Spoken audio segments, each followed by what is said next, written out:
Good morning mga bayot, this is F. Banjala Vlogs, a day in my life as a working student of the age of 15. Makaingon na lang kita og ay kapoy.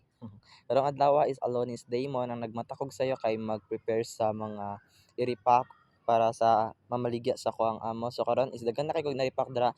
Mao na siya ang among biko nga tag 10 pesos na siya. Tapos pagkahuman dira is nanilig na ko, nag-proceed na ko sa gawas kay nanilig kay mo na nagkalo ko kay nagtaliksik na siya basi hindi ay mahilantan ta wala ta kabalo di ba? Pagkahuman ako dira is nag-proceed ko sa ako ang panglabas sa ako ang mga habol, bedsheet sa ako ang pum sa kwarto kay baho naman gid siya, di ba?